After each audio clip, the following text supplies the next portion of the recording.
carrière et maternité. 2 mots qui, mis côte à côte, déclenchent souvent débat, jugement et beaucoup de culpabilité. Aujourd'hui, j'ai envie qu'on parle vrai. Pas de recette miracle, pas de discours culpabilisant, pas de quand on veut on peut. Juste une question que beaucoup de femmes se posent, parfois en silence.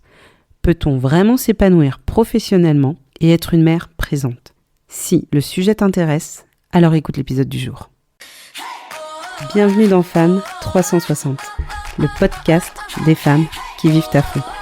Je suis Maïté et je suis heureuse de vous accueillir dans mon univers.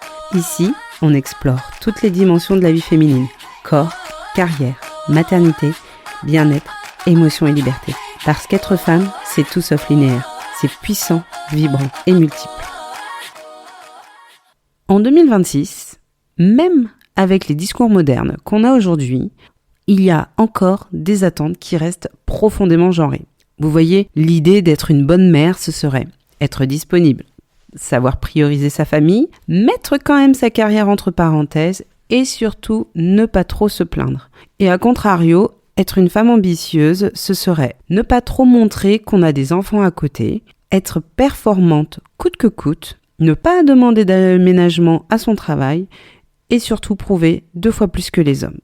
Et en gros, vous imaginez bien que ce sont 2 injonctions complètement impossibles à faire cohabiter. C'est une sensation permanente de ne jamais être assez et c'est surtout une fatigue mentale énorme. En gros, quand on est mère, on nous demande d'être des mères comme si on ne travaillait pas et de travailler comme si on n'avait pas d'enfants. Vous voyez le truc ? C'est complètement impossible à gérer. Et c'est aussi cette question que j'avais envie qu'on se pose aujourd'hui. Est-ce qu'on peut être mère et être ambitieuse ? Avoir une carrière professionnelle développée tout en étant présente pour ses enfants. C'est vraiment une question que je me suis longtemps posée et qui est au cœur de mes préoccupations actuelles étant donné que j'ai 2 enfants en bas âge qui ont 5 et 1 an. Et en toute honnêteté, ce n'est pas facile tous les jours de combiner ces 2 parties de mon existence. Il y a plusieurs raisons aussi qui font que pour nous les femmes, ce n'est pas facile et j'ai envie qu'on en parle de ces raisons-là. La première chose qui fait que ce n'est pas facile, c'est déjà le congé maternité. En France, on a un des congés maternité les plus courts, 10 semaines. Si on n'a pas 3 enfants et si on n'arrive pas à cumuler des congés payés, on doit reprendre le travail au bout de 10 semaines, ce qui équivaut à les 2 mois et demi à peu près de votre bébé. Je ne sais pas si on se rend compte à quel point un bébé est tout petit à 2 mois et demi. Et que, au-delà du fait de ce déchirement de laisser son enfant à peine 2 mois et demi, c'est qu'en plus, on est encore en plein postpartum. Quid si jamais vous allaitez ? Comment vous faites ? Je sais qu'il y a des sociétés qui mettent en place des solutions pour les femmes où on a le droit de prendre 1 heure de son temps pour tirer son lait, mais même si on arrive à le faire, toujours est-il que notre enfant est gardé par quelqu'un d'autre. Et puis, généralement, il y a quand même de fortes chances qu'à 2 mois et demi, postpartum, vous ne dormiez pas très bien. Je sais, certains bébés sont fantastiques et font leur nuit limite dès qu'ils sortent de la maternité, mais pour la plupart, ce n'est pas le cas. Donc, on doit reprendre le travail au bout de 10 semaines et clairement, c'est un retour trop rapide à la performance. Et peu importe le métier que vous fassiez, que vous soyez cadre, que vous soyez juste salarié, employé, vraiment, peu importe, on vous demande à votre tour de congé maternité d'être performante comme avant, comme si il ne s'était rien passé dans vos vies. Alors que, on le sait, quand on devient mère, c'est physiquement, émotionnellement et surtout aussi identitairement qu'on change, qu'on se pose des questions. Et c'est trop violent entre nous de reprendre le travail au bout de 10 semaines. Moi, en toute honnêteté, j'ai eu la chance, lors de mes 2 grossesses, de pouvoir reprendre le travail plus tard. Alors, pour ma première grossesse, j'ai pu poser un congé parental. Mais ça, c'est encore autre chose.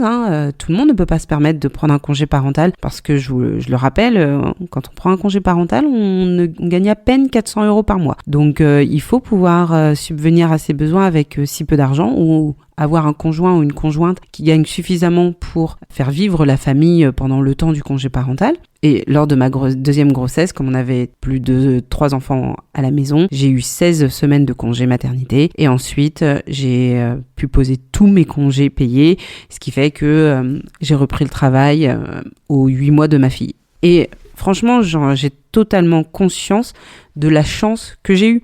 Mais même à 8 mois postpartum, clairement, la reprise n'a pas été facile. Mais pour en revenir à ce congé maternité si court, c'est normalisé dans notre société actuelle de reprendre, et c'est même logique donc, de reprendre le travail si rapidement. Et en gros, qu'est-ce que ça crée chez la femme ?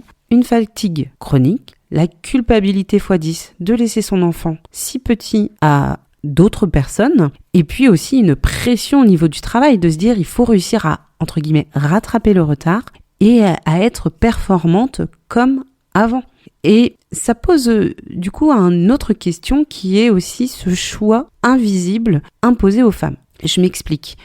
C'est jamais dit, vous savez, clairement, explicitement, mais on le sait que quand on décide d'avoir un enfant, il y a un choix qui doit être fait.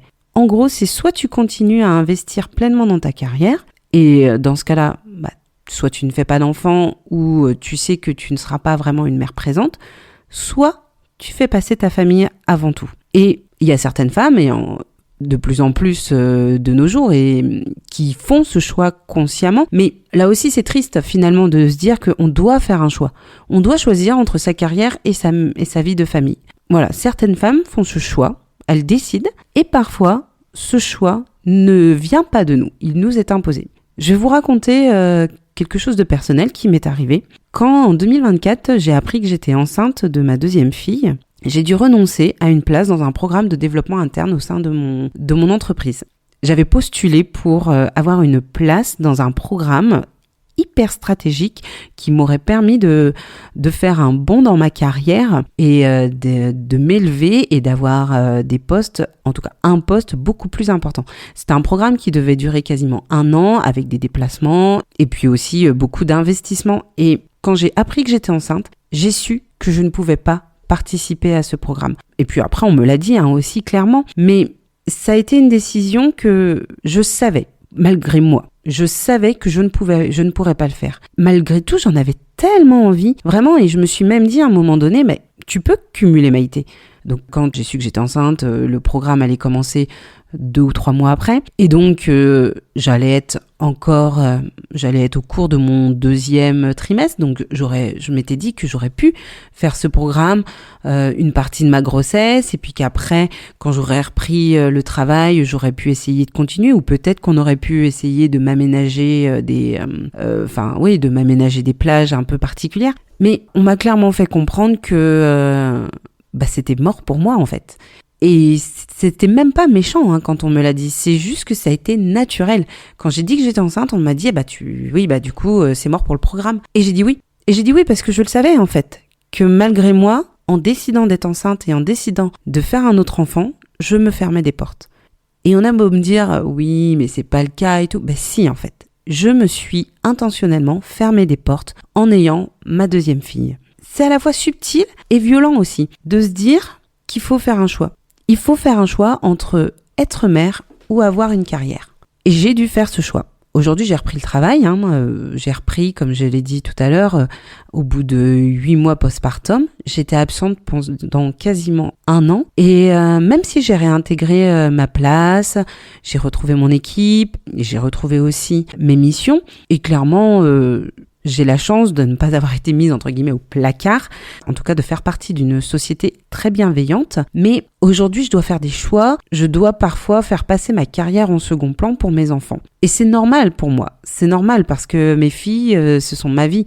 Mais d'un autre côté, je sais qu'en faisant ça, je ne montre pas que je suis assez performante et même si j'ai annoncé que j'aimerais partir, que j'aimerais évoluer, à l'heure actuelle, on ne me propose pas forcément de poste et je pense en toute sincérité que c'est aussi parce que je ne montre pas l'image de quelqu'un qui peut s'investir complètement. Plus, moi j'ai une autre particularité, c'est que j'habite très loin de mon lieu de travail et du coup, je dois aussi prendre ça en compte dans mes journées. Mais toujours est-il que en ayant ma 2e fille, qui est mon rayon de soleil et que je ne regrette, mais alors pour rien au monde, j'ai décidé intentionnellement de me fermer des portes sur ma carrière. En tout cas, pour le moment, je me suis fermé des portes. Et aussi, cette situation a éveillé chez moi, ce qu'il y a chez beaucoup d'autres femmes, c'est de la culpabilité. Vous savez, cette culpabilité de devoir renoncer à une opportunité. La culpabilité de ralentir aussi. La culpabilité aussi de tout vouloir continuer. Et en même temps de se dire, moi j'aimerais être une femme épanouie dans ma vie professionnelle parce que j'aime ce que je fais et que je suis complètement persuadée d'avoir les capacités pour évoluer encore plus. Et en même temps, j'ai envie d'être une mère présente pour mes enfants. J'aimerais être la mère qui a tous ses mercredis après-midi pour emmener ses enfants faire des activités. J'aimerais être la mère qui ne finit pas certains soirs de la semaine à 22h. Malgré tout, c'est celle que je suis aussi. Il y a toujours cette culpabilité qui est là, permanente, de devoir jongler entre ces deux aspects de vie. Et donc la question vraiment qu'on peut se poser, c'est peut-on réellement tout concilier ? Est-ce qu'on peut vraiment être une bonne mère présente, aimante pour ses enfants et à la fois une femme carriériste qui arrive à s'élever? En toute honnêteté, j'ai un doute. Je ne sais pas si on peut vraiment réussir à tout combiner. Et c'est Louise Chabat, je ne sais pas si vous connaissez Louise Chabat, donc elle est vraiment présente sur les réseaux, mais qui a abordé il y a plusieurs mois de cela cette question dans un de ses réels. Elle disait, faut arrêter de nous montrer sur les réseaux qu'on peut tout combiner, qu'on peut être une girl boss, qu'on peut être une mère hyper présente et tout. À moins d'être à son compte, de faire un peu ce qu'on veut, et par exemple, c'est un peu ça, là, les influenceuses, certaines personnes sur les réseaux qui arrivent à tout combiner, et encore, je pense qu'on voit pas l'envers du décor, de combien de temps elles passent sur leur contenu, de ce qu'elles font, et est-ce que vraiment à côté, elles arrivent à être hyper présentes pour leurs enfants. Mais c'est, à l'heure actuelle, dans notre société actuelle, difficile de tout combiner. On a beau nous dire que c'est le cas, ce n'est pas vrai. On ne peut pas réussir à tout combiner parfaitement. Il y aura forcément à un moment donné une partie, que ce soit notre carrière ou notre vie de mère, qui en pâtira. Donc il n'y aura pas cet équilibre, vous voyez, c'est pas possible. Il y aura toujours un côté où la balance se penchera plus que de l'autre. Et je pense que c'est des cycles aussi. Et dans ce cas-là, en tant que femme, il faut peut-être se poser les questions de qu'est-ce qu'on a envie de prioriser à l'instant où on vit. Il y a peut-être certaines femmes qui auront envie de prioriser leur carrière et du coup feront des enfants beaucoup plus tard, après 35 ans, parce qu'elles se diront j'ai envie de construire une carrière avant d'avoir des enfants. Et à l'inverse, certaines qui se diront en fait à l'heure actuelle moi je préfère faire des enfants et on verra plus tard. On verra plus tard pour la carrière si j'arrive à faire quelque chose. On peut peut-être aussi redéfinir la réussite. En fait, c'est se dire que la réussite, c'est pas linéaire, finalement. Dans nos carrières, on peut avoir des accélérations, réussir à avoir des prises de poste exceptionnelles. Moi, typiquement, après ma première grossesse, j'ai eu vraiment cette opportunité, quand j'ai repris mon poste après mon congé parental, qu'on me confie le remplacement de ma responsable de l'époque. Et donc, c'est comme ça que je suis devenue responsable commerciale. Et clairement, ça n'arrive pas à tout le monde, cette chance-là. Et j'en suis totalement consciente. Donc, la réussite, elle peut apparaître de différentes manières. Et puis, parfois aussi, être mère peut nous permettre de redéfinir nos priorités et aussi de comment on voit nos carrières et nous faire prendre des directions complètement différentes. Moi, en toute honnêteté, en ce moment, je me pose beaucoup de questions aussi sur mon avenir professionnel, sur qu'est-ce que j'ai envie de faire, où est-ce que j'ai envie d'aller. Et puis, faut accepter, comme je le disais, que on a des saisons, les saisons de vie en fait, où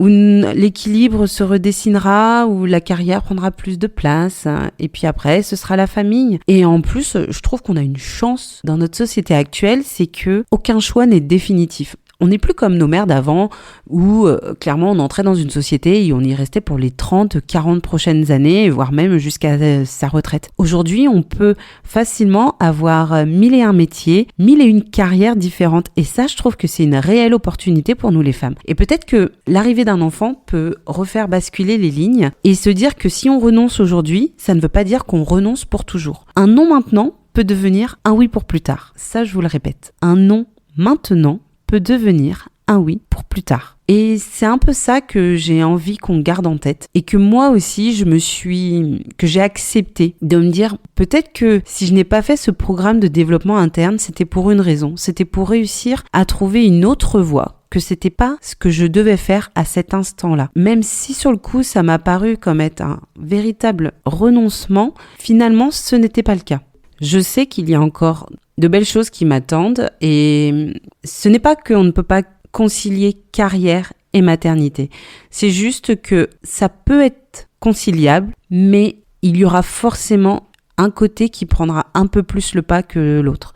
L'équilibre sera redessiné différemment. Donc, on ne renonce pas, on vit juste les choses différemment. Et du coup, suite à ça, je pense qu'il faut aussi refuser la culpabilité que cela peut engendrer. On refuse de se sentir coupable, de ne pas être cette girl boss hyper performante quand on sait qu'à la maison, on a des enfants en bas âge, quand on sait qu'on va devoir peut-être parfois s'absenter pour des causes de maladie. Entre nous, c'est ce qui m'est arrivé cette semaine. Et on privilégie sa santé mentale, son désir profond aussi. Qu'est-ce qu'on a envie ? Et puis surtout, si on est en couple, c'est aussi des discussions à avoir avec son partenaire de vie. Si jamais on a envie de prioriser sa carrière, c'est d'en discuter avec son conjoint ou conjointe et de lui dire « Ok, j'ai besoin qu'à l'heure actuelle, tu sois peut-être un peu plus présent pour les enfants parce que moi, j'ai besoin d'être complètement disponible pour mon poste parce que j'ai envie d'évoluer. » Quand on est dans un couple uni et qui est en parfaite harmonie entre les deux, je pense que ça peut s'entendre et que l'autre peut faire un effort s'il n'est pas dans la même dynamique pour pour vous aider à évoluer dans votre carrière. Et ce qui peut permettre aussi d'avoir moins de culpabilité parce qu'on sait que l'autre sera présent. Après, ça, c'est possible quand on est un couple. Si vous êtes mère célibataire, c'est encore un autre dynamisme. En tout cas, pour terminer cet épisode, j'avais envie de vous dire que concilier carrière et maternité, ce n'est pas cocher toutes les cases. C'est construire une trajectoire qui est vivante, imparfaite, mais surtout qui est alignée avec vos valeurs et vos désirs. Vous avez le droit de vouloir évoluer. Vous avez le droit d'avoir envie de ralentir, au contraire, et de prendre du temps pour votre famille. Vous avez le droit de changer d'avis, d'avoir envie un jour de mettre votre carrière en priorité et peut-être les mois suivants de prioriser votre famille et vous avez le droit de changer de chemin en cours de route. Chez Femmes 360, on croit à une chose essentielle. Ta valeur ne dépend ni de ton titre ni de ton sacrifice. C'est sur ces mots que j'ai envie de terminer l'épisode. Donc si cet épisode vous a parlé, n'hésitez pas à le partager autour de vous à une femme qui, à l'heure actuelle, vit ce grand écart entre sa vie professionnelle et sa vie personnelle. Si vous avez aimé l'épisode, merci de mettre une note sur votre application d'écoute. Pourquoi pas de me laisser un commentaire et je vous dis à la semaine prochaine pour un nouvel épisode.